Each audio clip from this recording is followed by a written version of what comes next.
who got all the information, all the quotes and all that good stuff, man. Yeah. How you doing? Welcome to Kingdom Cast. Well, I'm excited to be here. Big fan of the show, so getting the invite was big time for me. Appreciate it. We appreciate it, bro. So first of all, how old are you? 12? I'm 20. Yeah. Nah, dude. You know you just was on Home Alone or something. Yeah, I do. You're right. I'll So take it as a compliment, though. How'd you get started in the game, man? I just grew up loving sports and stuff, so started writing on Substack, and then the guys at Arrowhead Report, like Jordan Foote and Josh Briscoe, those guys reached out to me, wanted me to join their team, and then it's been that since there. So yeah, I've been working with them for about 3 or 4 months now, and it's been a great partnership, and I'm excited for the season. So it'll be my first season actually like fully covering the team, and I'm stoked because I think it's a great year to cover the team. So yeah, that's dope. Because I can't even get Jordan on the phone no more, man. We used to be friends. Really, I told him I was coming on, so he said it's a good time. I'm joking. Jordan's my dog. Yeah. I don't think I loaded this right, so it's just recording right now. So whatever. So working with Arrowhead Report. That's pretty cool. Josh Briscoe is a nice guy to be around with. He's making power moves these days. Yeah, he is big time. Moving to the midday show, so I'm happy for him. Yeah, congrats to Josh, man, and the other guys. Rudy, I think. So how'd you get started? Are you a Chiefs fan or you just? Yeah, so my dad's from Kansas City, and he moved out here to LA. So I'm out in California. So, but he was born in Kansas City, went to school there, and then left for college. But he's always been a Chiefs fan, so he gave that to me, and I'm happy because I would not want to be a Rams or Chargers fan. I'm happy with being a Chiefs fan. Good job, Dad. Yeah. Good job, Dad. Shout out to your dad. He's from Kansas City, Uncle Lee, you said? So you just been a Chiefs fan all your life? Yeah. So all my life, basically. I don't even know when I think when I started fully watching football was like 2008 or 9, something around then. My first jersey I got was Alex Smith's jersey when he got traded here. So that tells you like good kid. He's a I'm good a youngin'. kid. But I watched before, so I know like the sad days, like the 2-14 days and those stuff. So yeah. So this is the new question we gonna start asking our guests, but you missed the last show. What game made you personally a Chiefs fan? Because a lot of us were brought in by our father or uncles, parents. You know what I'm saying? What game did Zach become a Chiefs fan? Yeah, I think it's a great question. For me, it's the game against the Packers when we were like 0-12 or 0-13 or maybe we had the Cornell game. Yeah. That's a good game. Yeah, so when we beat the Packers in that game, that was like, oh yeah, like even though we suck, like beating them like a really good team makes it like it feels really good. So I was excited to be that. So yeah. Yeah, that was a good game. That was a good game to start because we had no business.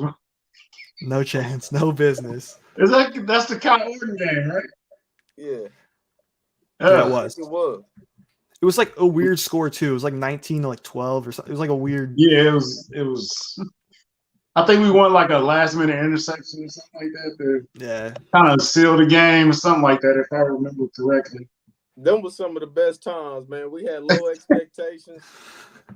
Team low. We still was what? Yeah, exactly. Look, just for the love of the Chiefs, man. What did we call 6 feet underground expectations? Man. Because it was terrible. Like we actually had to believe that Kyle Orton was going to be our savior for a little. Like, yo, we're going to get Kyle Orton back, bro. We're going to be nice. I remember when we traded for Matt Castle and it was a big deal because he just came off that season with the Pats and then he's coming to us. I know I was young, but I still remember that stuff. And I was like, okay, like we're going to actually finally be good for once. And then a few more years of waiting. You bringing up some dreadful days, Zach. Yeah. Those are terrible days. Hey, but now we're in the so promised ready for time. that to be over, man. Yeah. Fast forward to now. Training camp vets reported yesterday, I think, or today, right? Or yesterday, officially yesterday. I think they can do both. I think it's like you have to report by today, but okay. Some came in last night. I saw. So, how you feeling about the current state of the Chiefs franchise? I'm actually really excited for this year because we got we talked about in the pre-show like Tyreek leaving, Tyron leaving. It's gonna be a different vibe. So, but I'm excited to see the new guys how they perform. Like Juju, I think Juju's like a little underrated now by the national folks and even the local folks. I think people forget that he had a 1,400-yard season as the number 2 option in Pittsburgh when Big Ben was still like a good quarterback and before he fell off. So, getting Patrick Mahomes and now like you're gonna be behind Travis Kelce as like the second receiving option, so you can have favorable matchups.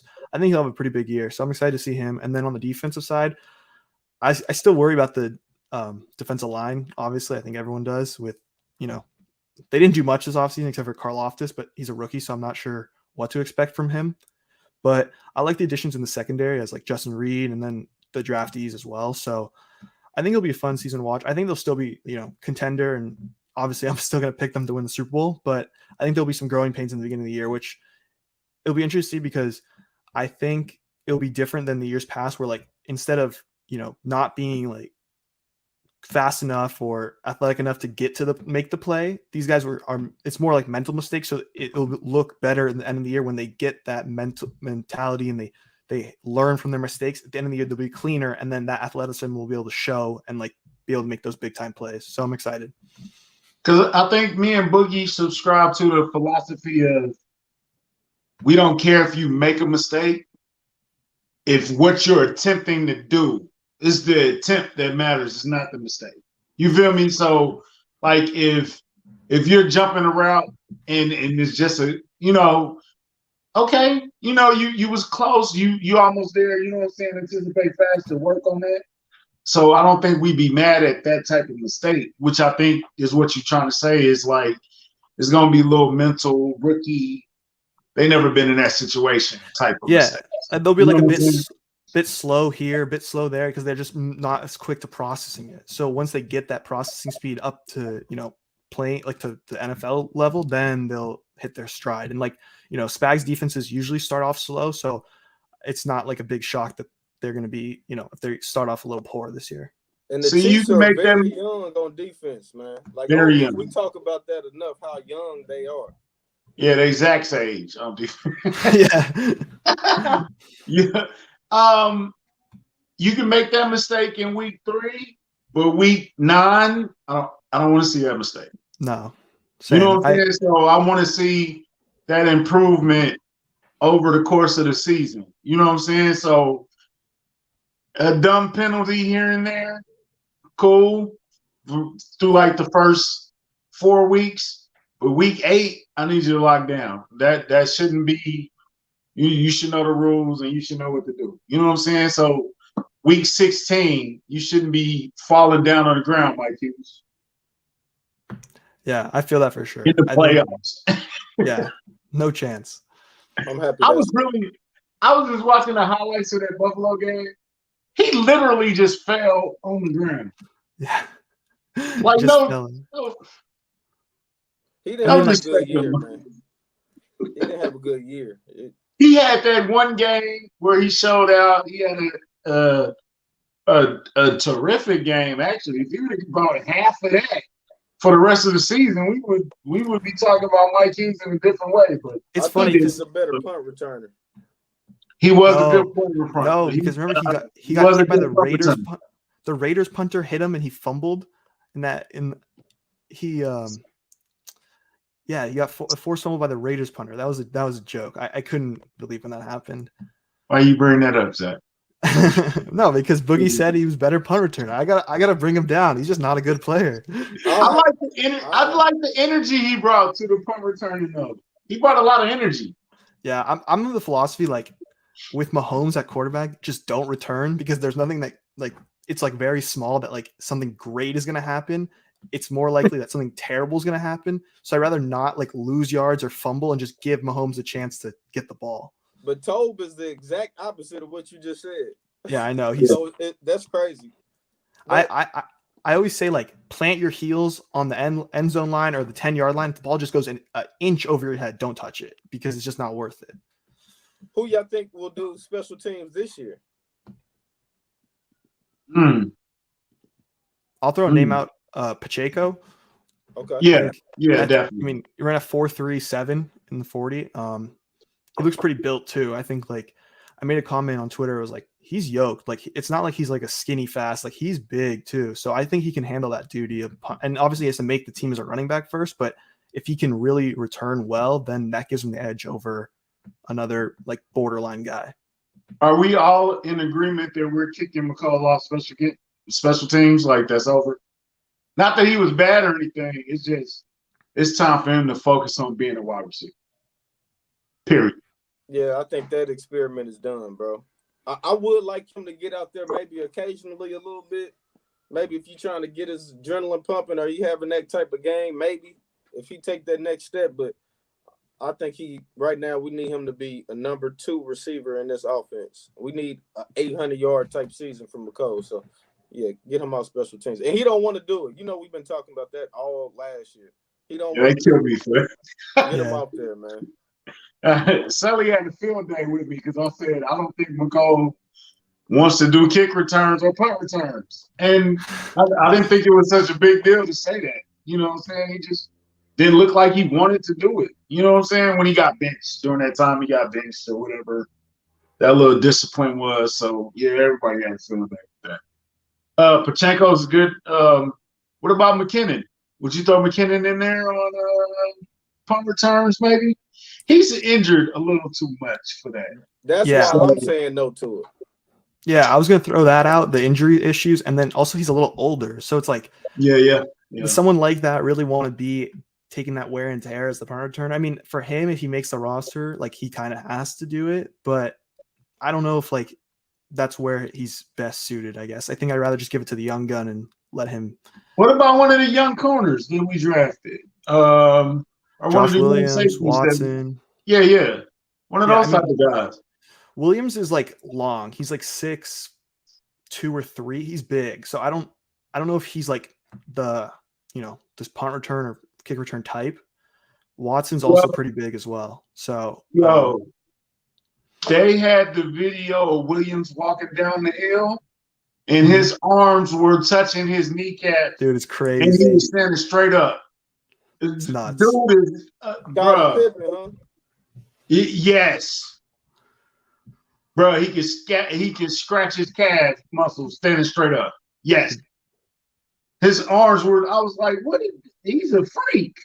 What's going I think that was Griffey on the podcast last episode was saying that's who he most looking forward to in St. Joe. Yeah, I think these rookies putting in work, man. I think these rookies are really going to put in some work. We got so many of them. So out of 10, if 3 okay, so I'll ask the room. What would you gauge success out of 10 rookies? If 5 make this team, which I think is that might not even be high enough. Shit. No, how many rookies need to make this team for it to be a success? 7? I think no more. I mean, I think you're going 8 probably because you have 3 7s. So everyone before the 7th round has to make it. So that's Kennard, Williams, and then Chanel, Cook, Moore, Karlaftis, McDuffie. So that's the 7. Those are all locks right there. Yeah. And then you have the 3, which are in the 7th, which was Jalen Watson, Isaiah Pacheco, and Najee Johnson. And, I think right now the only one that I would say is on the outs looking in is Najee Johnson. So yeah, that's it. Because he came from the HBCU, so he's going to take a little time. No, Josh Williams came from the HBCU. Najee Johnson's from Marshall. Oh, yeah, you're right. So, yeah, he was the last pick, so give him some time. Did anybody who do we get undrafted free agents that might sneak on? Well, Justin Ross is on IR. They hyped him up 2 weeks ago. He was about to be a 1,500-yard receiver 2 weeks ago. So are you disappointed that he's on IR, or was this the expectation? Because this was my expectation. For me Not as that he well. was going to get hurt, but that they were going to make him hurt. So, you know what I'm saying? So we're exactly where we thought we were going to be, right? A realistic fan is where we thought we were going to be. Yeah, Yeah, I thought. Oh, go ahead, Boogie. Go No, ahead. go ahead, sir. I was gonna say I thought he was gonna. When I saw the videos of OTAs, I thought he was gonna make the team because like, oh wow, he's practicing. Like he looks pretty good. Like they're hyping him up, so they're not hyping him up to just like now hide him because like obviously like we think the social team and the actual team is two different stuff, but like they work together and they know who to put out and stuff. So when they were putting out those Justin Ross clips, I was like, okay, like he has a chance to make the team.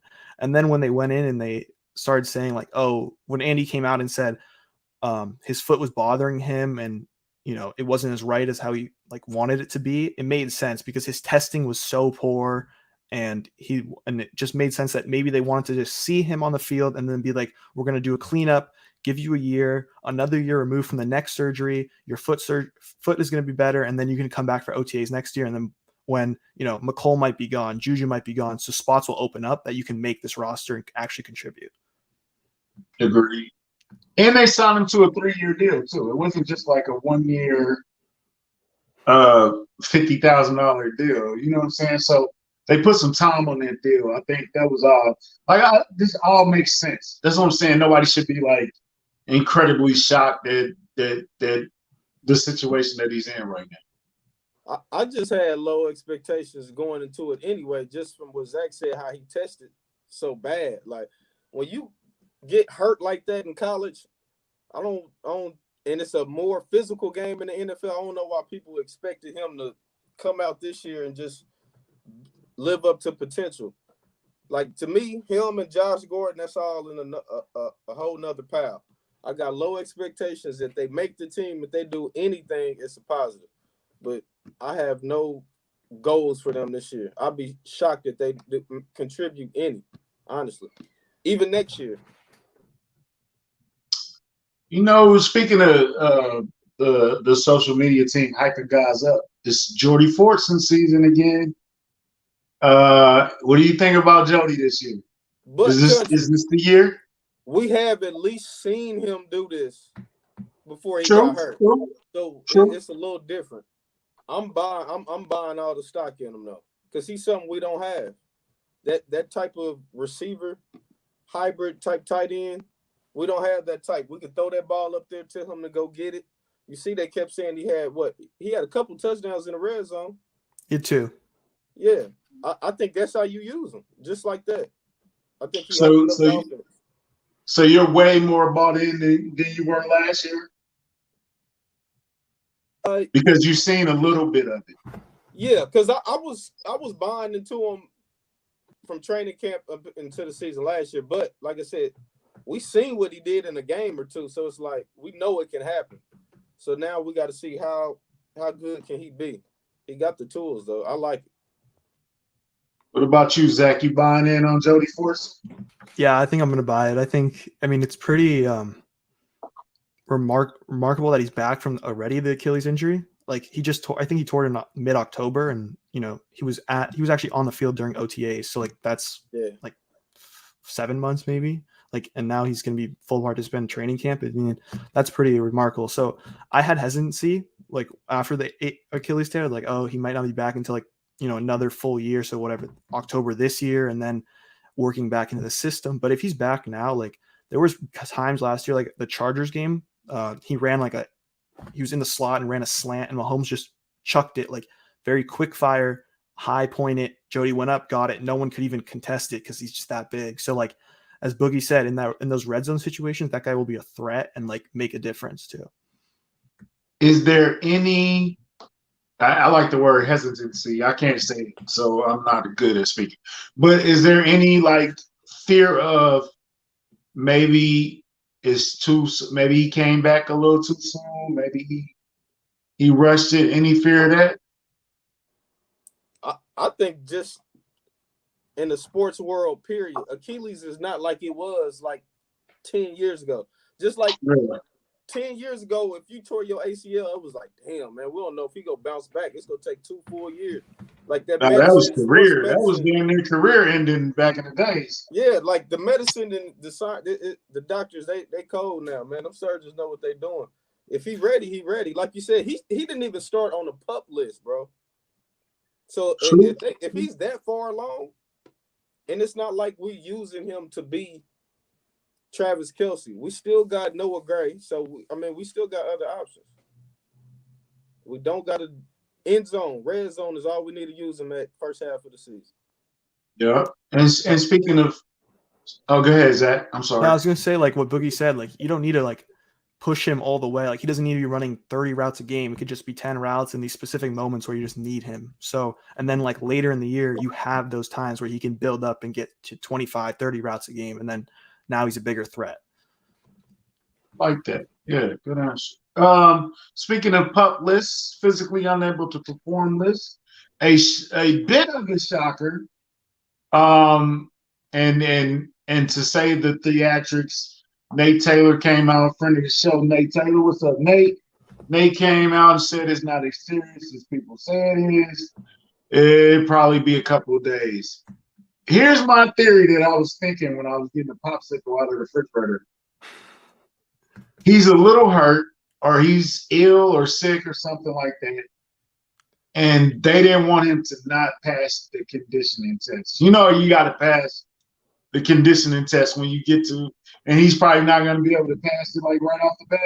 Do you think that's why they kind of put him on the PUP, or do you think we're being misled right now? And this is because Clyde's supposed to come in this year injury-free, first full camp, first full non-COVID practicing.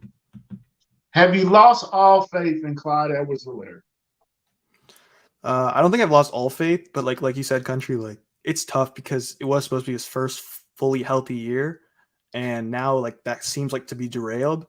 I wonder, like you said, like something. I think it has to do with the conditioning test. Like obviously nothing has come out regarding it yet, and we'll hear from Andy Reid on Wednesday. So obviously he'll tell us more, but I think it has to do something with the conditioning test, because for Nate to come out and say, "Oh, it'll be a short-term deal," like so quickly, it feels like they already know, like, oh, he'll be back like in 2 days or 3 days, because he'll just get better and then pass the conditioning and then be on the field. So I think that's definitely like a good hypothesis for sure. Well, thank you, Zach.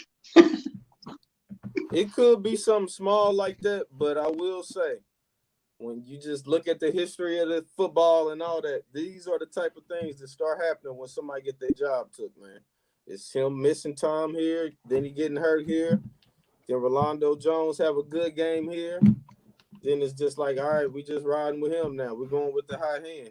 These are the type of things that happen. So you think Rojo got him beat out already? No, not yet. But I'm just saying, when stuff like this start happening, this is the beginning of that happening. I think the one thing that Clyde will always have on Rojo is the pass catching ability. Like Rojo just never has put that together where he's been a pass blocker or a pass catcher. Like I think as a pure runner, Rojo is a better player, but as like when you look at the fit in the system, Clyde makes more sense than Rojo does. If they throw him the ball. Right? Yeah, please. Oh my God. Okay, so here's a point. When Jared McKinnon came in and blew everybody away, when Clyde came back, he ran harder, he ran angry, he ran like he wanted to keep his job. His runs in the playoffs, which we should have used him more. Both of them, actually, we should have used McKinnon and Clyde more. If he comes in off of that pace and at that same pace, how do you feel about Clyde? Yeah, I mean, I think in the Buffalo game, he had the 2 longest runs of his year. I think he had 2 20-yard runs in the 13-second game. So if that's the Clyde you're getting for a full season, then yeah, I'm stoked. But I don't know. He hasn't shown that ability to do it over a course of multiple weeks. Consistency, yeah. So I'm still like a problem. Yeah, I'm still not like totally bought in. But I mean, if bringing Rojo in and bringing McKinnon back and then drafting Pacheco and these other guys light a fire under him, then that's better for us. Just running hard ain't good enough for me no more. This was a first-round running back, man. He needs to be giving us 1,200 yards total. I don't think that's asking a lot. We do need to pass him the ball more, but he got to produce. If he don't produce this year, we got to move on, man. It is what it is. Maybe it's a better situation somewhere else. But if he can't give us 1,000 yards, why are we keeping him around? Would you take 850 on the ground and 600 through the air, all purpose? That's what, like 14? Yeah. If he do that, I'm cool. Keep Clyde next year. That's perfect. How realistic do y'all think that is? I want to hear what y'all say about that. 17 games. He had 800 rushing yards his rookie year, and he played 13 games or so. So, I mean, that's definitely possible. I get frustrated because we watch Clyde in college dominate in the passing game, and Andy Reid, who's this offensive genius, and like, I'm not going to, knock him because he's clearly has shown that he's an offensive genius and can do all this. I can't believe he can't figure out that to get Clyde the ball in the passing game. It's like, seems like he just refuses to do it. And he compared him to Brian Westbrook. You forgot to say right. that. We haven't properly used him ever. We still haven't. So he better stay healthy so we can do that this year. So yeah, that's another factor. You got to be healthy so we can do it. Who else we want to talk about? Because I really don't want to talk about Orlando Brown. I think everybody's talking about that. We did sign a guy at Jayhawk. I have no idea who he is. Maybe he's a camp body. Maybe he's a little bit more. You got any information on Azir? What's his last name? Kamara. Yeah.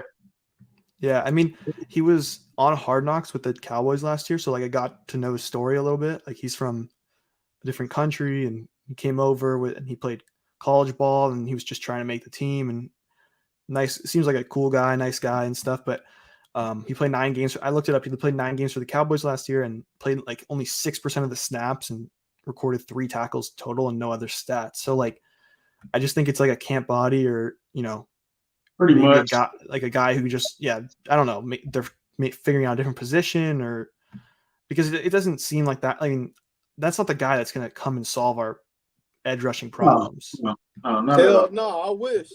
Yeah, I mean, it kind of seems like a slap in the face that like they're like, oh, like we'll give you an edge, but we're not going to give you the one to like help you. It's like it's weird. It's just weird. You still on Robert Quinn watch?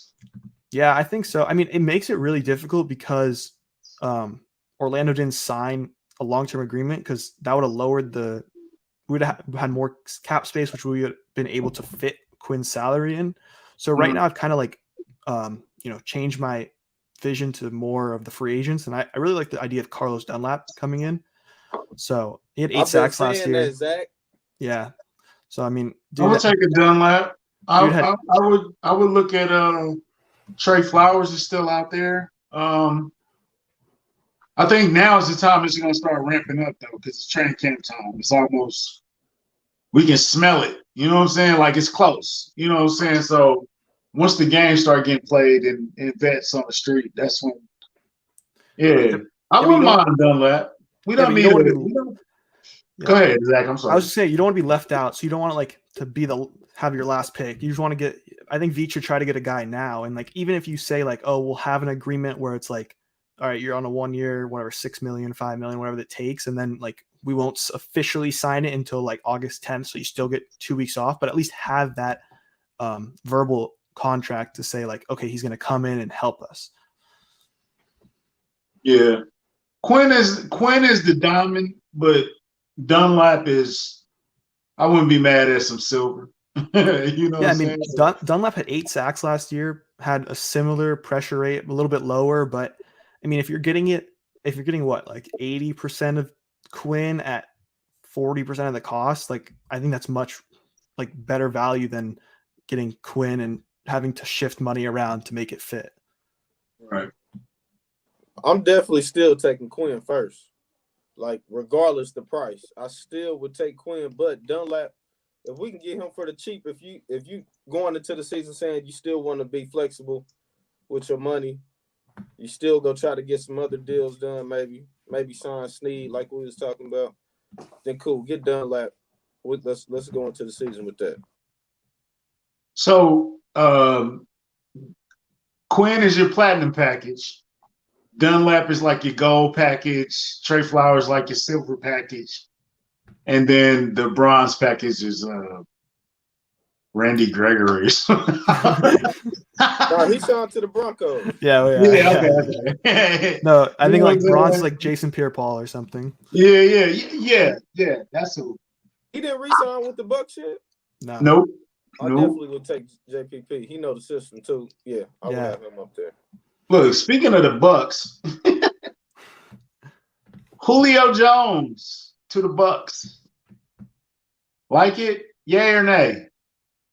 I mean, like, I don't know. I'm a Julio fan, so like, I hope he does well. As like, he obviously was one of the best receivers, and if not the best for quite some time. And then injuries just caught up to him. So I don't realistically, I don't think he's gonna come back and be like a top receiver in the league. I mean, he'll be contributing. I still think he's dealing with injury problems. So, but with Brady, like magic just happens. Like crazy stuff happens. Like he just figures these people out and it works. So I don't know. Maybe Julio now has a fully healed hamstring in his back. So who knows? Maybe Julio come out looking 28 again.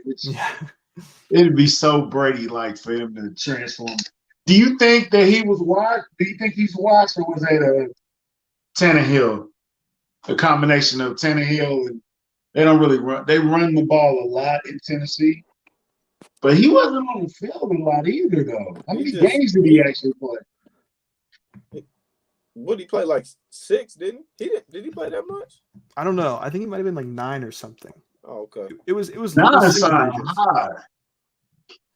9 sound high. Julio go not finish a couple games. He gonna practice during the week for real.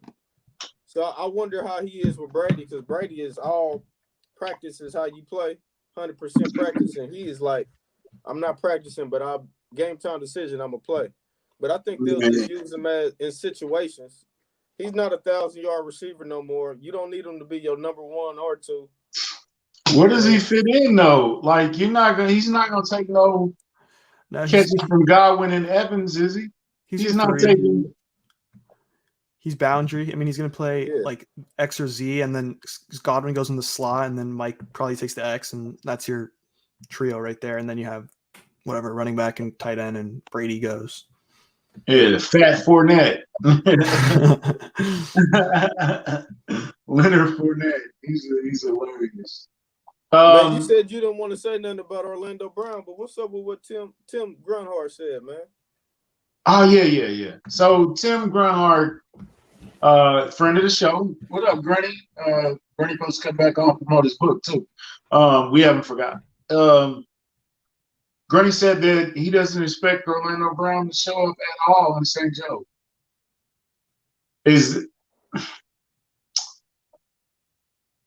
How much time do you think he needs to get in shape? 3 weeks? 2 weeks? What do you think is sufficient enough time for him to be in shape and get ready for the season?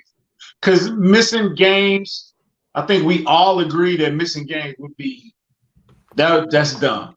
It would be dumb to miss a game. If he misses a game, he loses out on $1 million, and he's made $4 million in his NFL career. So he's missing out on like a quarter of his previous earnings. Like I doubt he misses any time game wise. Right. But and I think he's in shape, but it's about getting into football shape. I think I said that I'd be fine if he just goes to I would like to see him in St. Joe and at least in the meetings and around the team, because I think that stuff is underrated about how you're building chemistry and continuity and other stuff like that. Whereas like when he's fully away from the team and not practicing and not even in the meetings, you start losing that continuity. And as like when our offensive line was really clicking towards the end of the year, it was like one of the best units in the league. And now if he's not there and then they lose a step, it doesn't become as clean. And then they have to fight through the season trying to get that, camaraderie and strength back. So it's really tough to say. Like I think he should be there, but I understand because he didn't sign a contract, like so he's not like going to be punished for not showing up. But as a fan, I would like to see him there, and I think he should because it's what's going to help him into the season, getting into game shape. If he even plays just one preseason game or two, or just a few scrimmages, like that's better than sitting at home and not doing any of it. True that. If I'm Orlando Brown, I'm coming back the week of the last preseason game. I'm not fucking with St. Joe. I ain't gonna lie to you. If I'm him, I'm not fucking with it. I'm not fucking with that heat. Y'all can have that heat. I'm come in that last week of preseason, get my body ready. Then we're gonna have that week to prepare. Then I'm hopping right in. Is that enough time though? Is that enough time? Yeah, because I think regardless, if he missed any time in St. Joe, it's gonna always be the game. What you said, Zach, it's the being in football shape and regular shape. But he won't really see that until he's out there anyway. He's gonna have to get out there. Here's where I'll push back. The first game is in Arizona, so it's not like they're playing in a cold weather city and like he can, it's gonna be hot and it's gonna be tiring for him to play. So I wonder if St. Joe will do him like good to actually be there and get acclimated to the heat. Yeah, true. But we know how the players are. He got to prove a point to the team for not reaching that agreement. That's just how the business of it's gonna work. So if he's doing it with the business wise and you looking at it like that, I get what you're saying, the continuity, but when you going into that contract, I'm not worried about what country and his family doing or what Zach and his family doing. I'm worried about me. What is Orlando Brown getting out of coming in early? When he's still gonna get paid the same amount. He can work independently. I mean, why not? I would say give me about a week in St. Joe. With the weather, that's a great point Zach made with the weather and all that.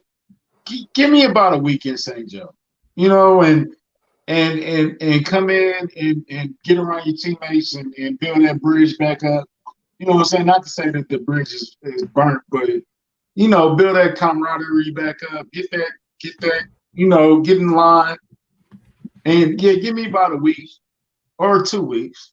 And when is the first preseason game? August 10th, I think. August 10th. Give me after that Monday after that, and then finish me off. You coming in early? That ain't early. St. Joe ends like August in somewhere mid-teens because they go back to Arrowhead for like the last 2 weeks before the season starts. So he'll only be in St. Joe for about like 6 days or something. Come on, bro. Yeah, so give me after that first preseason game. I'll do a week or so in St. Joe. We back in Arrowhead. I'll do them 2 weeks, get ready for the season, and then I'm gonna get my money. So yeah, that's what I would. But regardless, I don't think it's as long as he don't miss no time. I don't think it's a big deal. Just me. I don't. Not with his play wise. I think he is what he is as a player. We know what we're gonna get out of him. Yeah, I also think like going back to the conditioning part and stuff, like it's gonna be Arizona and then you're going short week against the Chargers, who have like 2 really good pass rushers and Bosa, and I mean if Mac is still like top notch. I know he was injured last year, but we'll see how he recovers. But like that's a tough to start the season, those 2 weeks. So to just jump right into that, I wouldn't recommend it. But I totally get what you're saying, where he has to do what's best for him. So like when he didn't sign the contract, I understood it because like it was all phony at the end and stuff like that. But yeah, it's just a tough situation to be in for both the team and the player.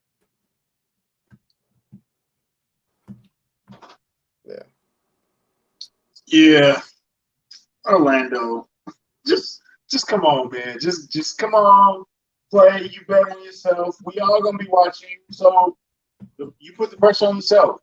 You know what I'm saying? Come out, perform.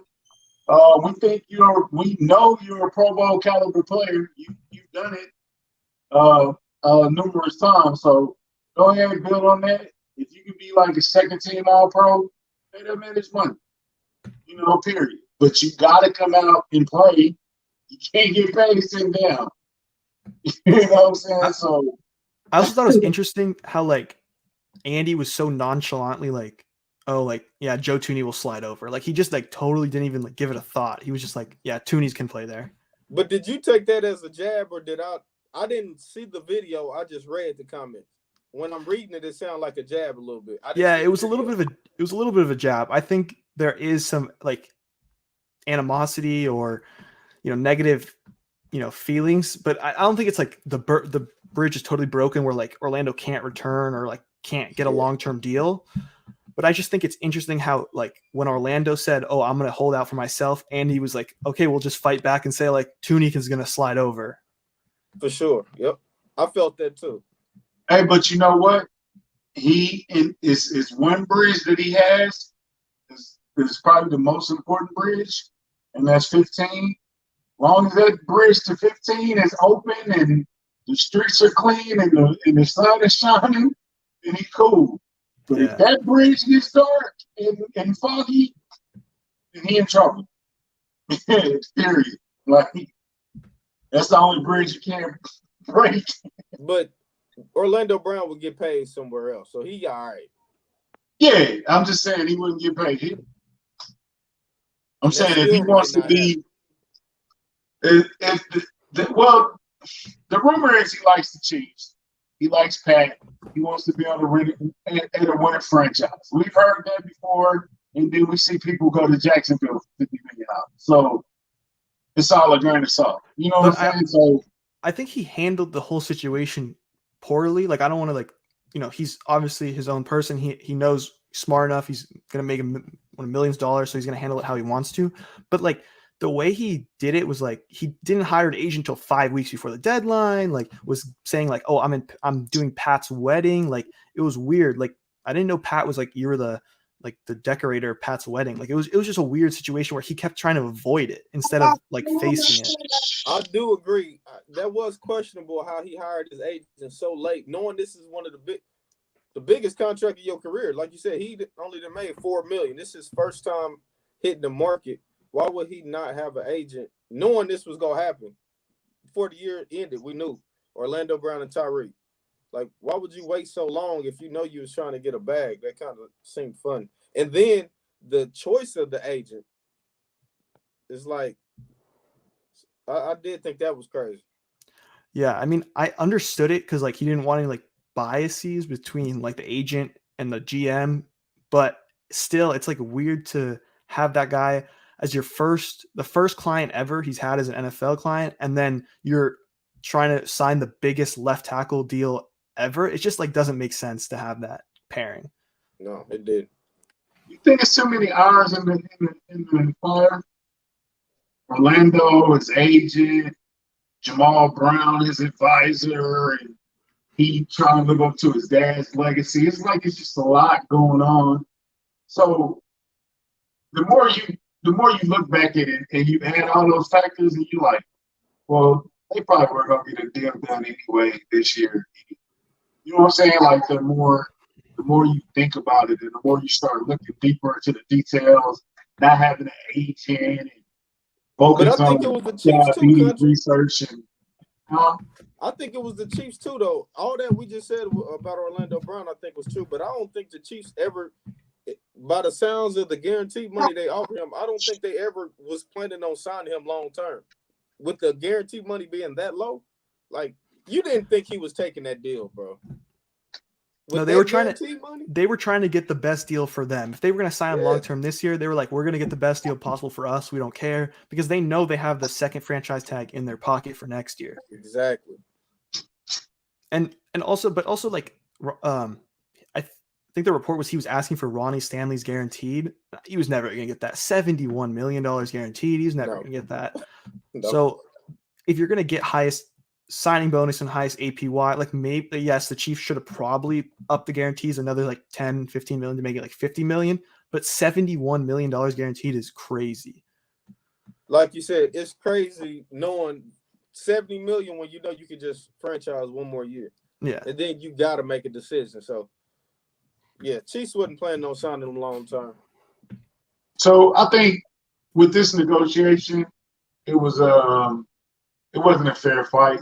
I think next year will be a much more real negotiable. Yep. This is what we're gonna do. Either you're gone or you're gonna stay here. Because Brett Veach don't usually miss out on guys that he wants. That he really wants. You don't really miss out on a lot of those guys. I mean, it shows his like maturity too, because in the years past, like the Frank Clark deal, he signed that 3 seconds after they made the trade, and look how that turned out. So he didn't want to overpay. And even the Chris Jones, when they franchise tag Chris Jones, they made it so his deal was like very easy to get out of. Like they could have traded him in year 2 without much dead cap. So that was another thing that Veach did, where it's like, I'm not going to get stuck with this guy. And then you see Tyreek this year, they're not going to pay him a drastic amount of money to keep him around. So I think that's just something that speaks to how Veach has like come along, where before he was overpaying for everybody, and now he's kind of calculating these risks and taking a step back. I think that also has to do with winning too. I was just going to say because we was overpaying because we needed to, but now that we consistent and have built the foundation and the legacy, overpaying is out the door now. We not situations matter. Like, remember, the Chiefs was known as the team around town as we don't spend any money. Before the Super Bowl, they always say, Clark Hunt not going to spend money. They go, what did they do as soon as they won? But to get to the Super Bowl, they didn't do nothing but spend money. Sammy Watkins, overpaid him. Frank Clark, like you said. Who? Hitchens.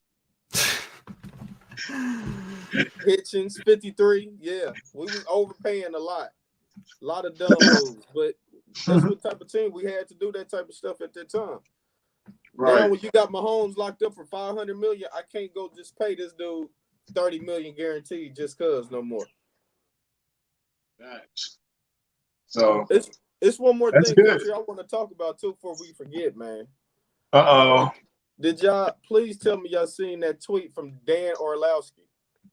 Please tell me y'all seen that tweet. The video when he talked to an anonymous scout. And the video. The video. Yeah, he talked to a scout and they said if they could take any quarterback, I'm paraphrasing, any quarterback, they taking Kyler Murray because he can do stuff that Patrick Mahomes can't do. Please tell me you seen this country.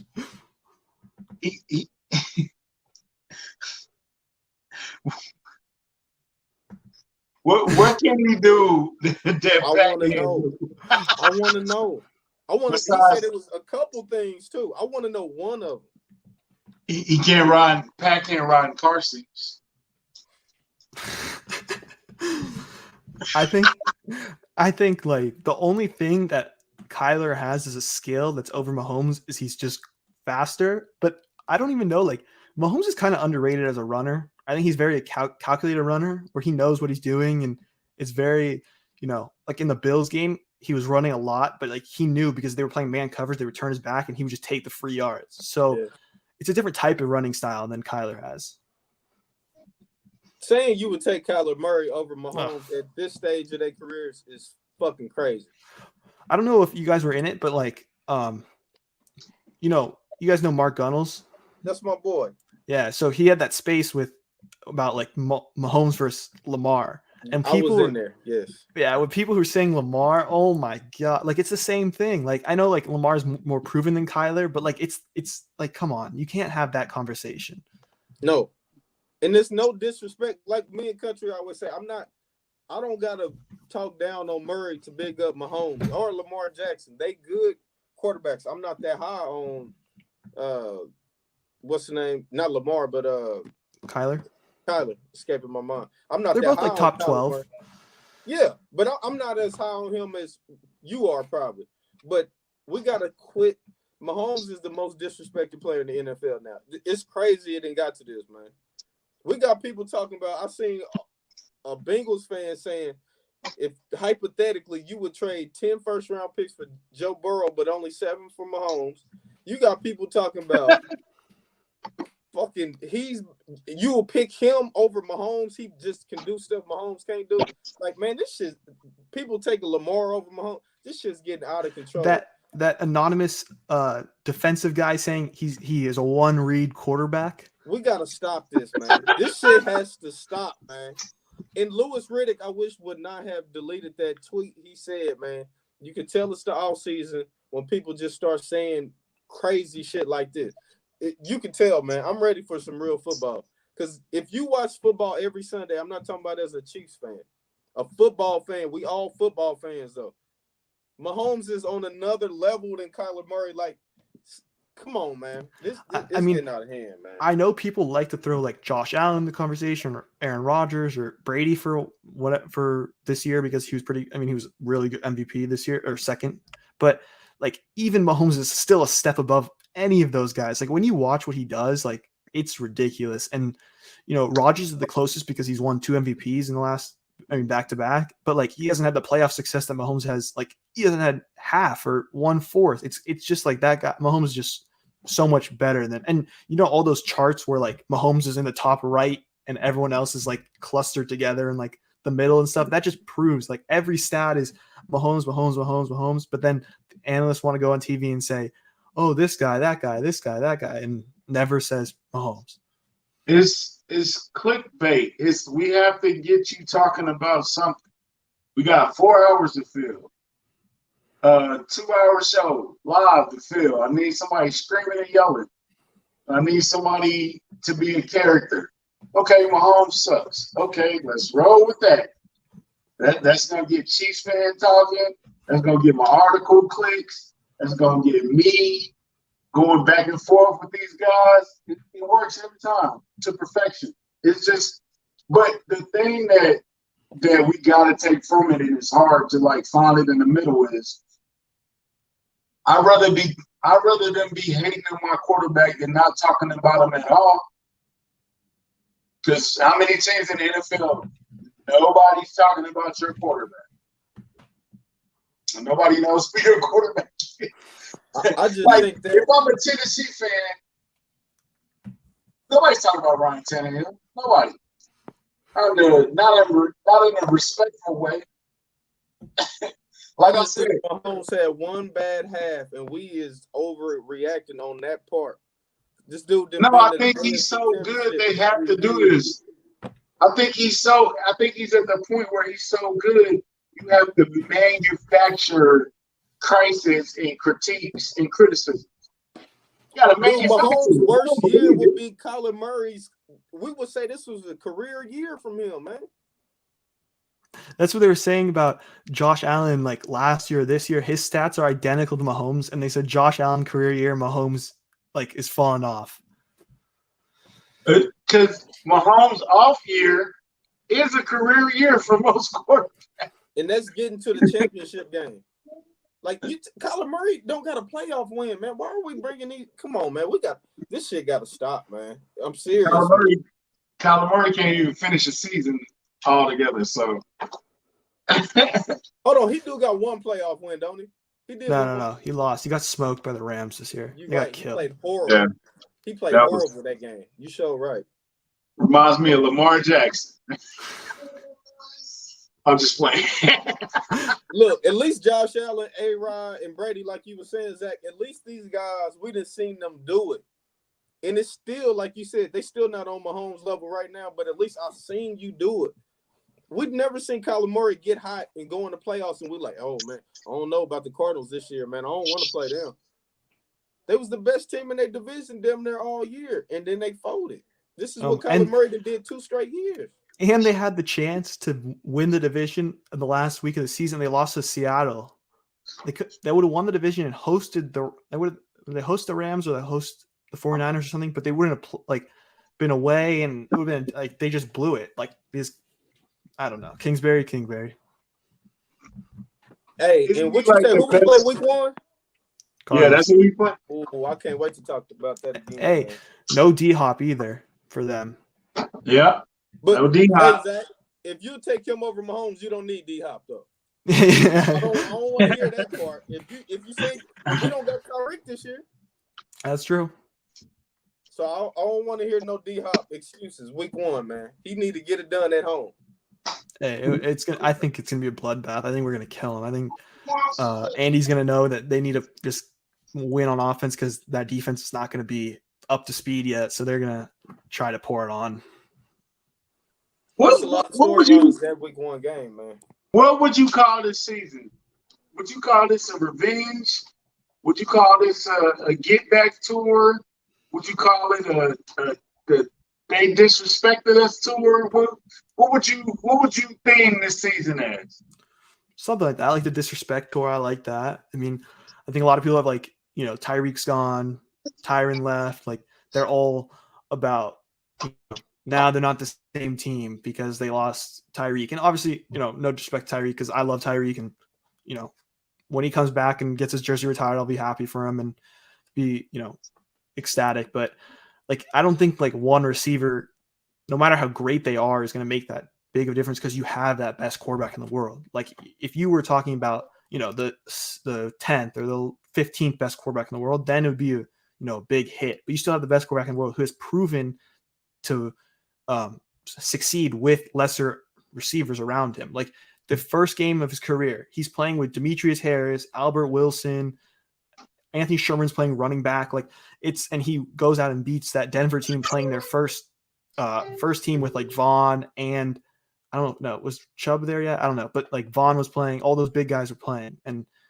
it's just like you can't doubt them and can't doubt Mahomes. That's the guy you just can't doubt. I think I'm going with reloading this year. I think we go. I just think this is not our year. I think we're going to be building, like you was talking about, that foundation. But I think towards the end of the year, we're going to be that team. Teams don't want to play. We'll get close, probably lose second round. But then next year, it's going to be like now you got Sky, you got Juju that have been in this system. Now you done spent some money on your defense. Your defense is now we expecting them to be top 10-ish because you done made a splash move. So I think we just reload, man. We done got so young on defense. You talk that continuity. We don't have that continuity now on defense. So it's going to take a while for all that. I still think we'll be a fringe playoff type team, double-digit win team. But I don't think we like a Super Bowl team. So I'm going to just go with reloading this year. What I kind of think of it is, I know like the comparisons have been there since Mahomes took over. Like I think it's about as the Warriors. Like the Warriors won it this year when they really shouldn't have. So if the Chiefs win it this year, then you better watch out because like they really shouldn't with that defense and all the new pieces. Like this is like their 1 year before their year to go get it. Exactly. I'm with you. Last time we had that year, we ended up in the AFC Championship game, though. So I'll take that. We done been like that every year with Mahomes, though. Even do you think but Boogie, this is the thing. We could go into this year as a reloading, retool, refocus type of year. But then Pat goes Pat, and then it becomes we're going to the Super Bowl. You know what I'm saying? Like it's always Super Bowl or bust with Pat, but this year I feel like there's like a little bit of a leeway where it's like, okay, like if they don't win the Super Bowl, then you can understand it. Yep. 100%. So anything. Okay, what would you consider a successful season this year? Divisional round? Probably. I mean, for them, I think divisional round. If they get to the conference championship, that's a successful year for sure. Divisional round, depends on how they go out. Like if they get embarrassed, then, we're talking a different story. If they lose, like how we beat Buffalo, like in a tight one, then, it could be successful. But as long as I see like growth in these young players and when we're retooling this team, then I feel like that's a success.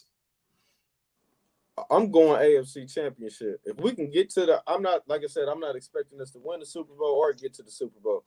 We can get to the AFC Championship. We reload and still get to the AFC Championship? No, I'm saying, you said what would the best case scenario would be? No, I'm saying, no, not best case scenario. What would be a successful season? Oh, AFC Championship, because I don't think we can win the Super Bowl.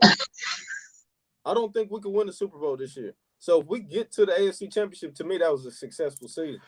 Yeah, I get what you're saying, Boogie, but if you have Pat, you can win a Super Bowl. Like, you can't just say you're not going to be able to win a Super Bowl when you have Pat on the team. You're right. You're right. Let me rephrase that. Let me rephrase that. We have a chance, but I wouldn't bet on us to win a Super Bowl this year due to everything you was just saying. If we win a Super Bowl, like you said, this will be that year. I'm like, if y'all let us win a Super Bowl this year, I would be worried if I'm anybody else in the NFL. Y'all let the Chiefs win a Super Bowl with Juju and Valdez is the number 1 and 2 receiver, y'all gonna be in trouble. Because we go attack that next year. We're gonna go draft another receiver. And they're gonna have like hella cap space because Frank's coming off the books. Chris might be traded. Like they're gonna have. It's gonna be total. Whoa. Zach. Yeah. We don't say that on this podcast. Oh, I'm sorry. Sorry. Don't you say nothing about Chris Jones getting traded again. Hey, I want him to stay. But just because the Veach and the Tyreek situation, how that played out, I'm being prepared for him leaving. That's it. Yeah, Chris ain't Tyreek though. I don't think Chris is Tyreek. Because we know, well, we gonna start referring to him as the dolphin that shall not be named.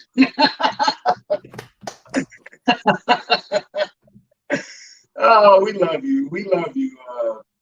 Wide receiver from Miami. Ben, we miss you still, man. We're not gonna say his name on the podcast before. We love you. It's still love, man. He's still amazing. But yo, man, I'm just really looking forward to the season, man. We got preseason coming up pretty soon. We got training camp next week. We're coming down July 30th, right? So the whole squad should be there. We sort of working on a meet and greet type of thing afterwards. So get in contact with any of the hosts. We'll let y'all know what's going on. Zach, man, like you're a young prodigy, bro, a phenomenon, a phenom. Man, I love it, bro. I wish I would have got in at your age, bro. Like if we would have got in at your age, bro, we'd be running. We'd be doing some things right now. Hey, so y'all are the GOATs. I appreciate y'all. I've been following you guys for a while, so to be invited on, it's an honor, man. I appreciate it, and I'm excited to come back if you guys have me. So yeah, appreciate you, Zach. You can't follow. You got to follow Chiefs Boogie, not KC Chiefer Boogie, because that was a different type. That was a different type. That was a different type of guy, man. Get Zach in trouble, man.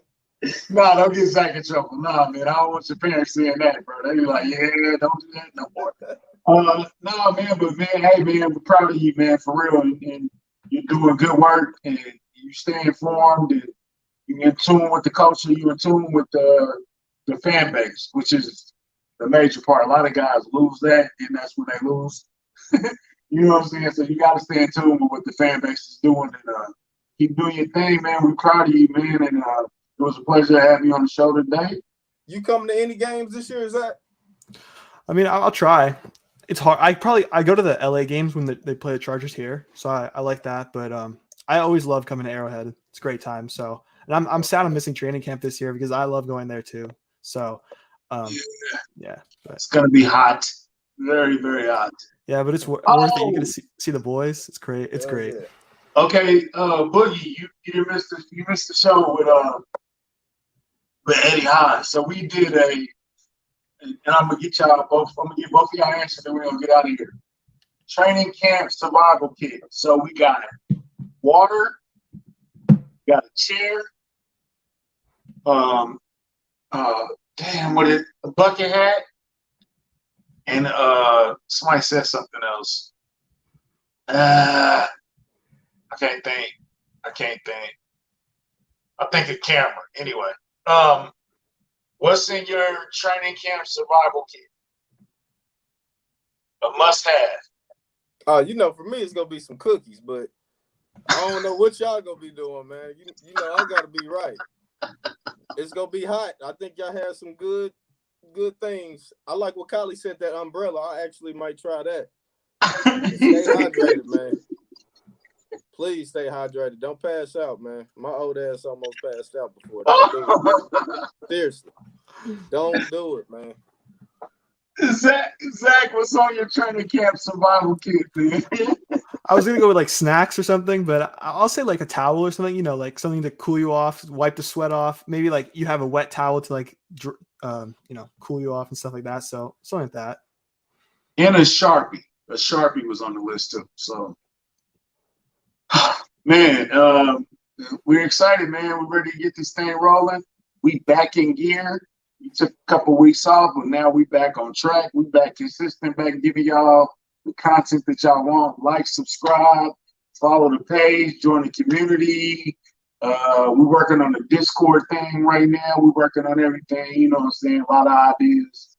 And Joshua Briscoe, call me, bro. Call me. So, yo, we out, man. Boogie, take us out. Go Chiefs. See y'all at training camp, man. Appreciate it, Zach. Thanks, Zach.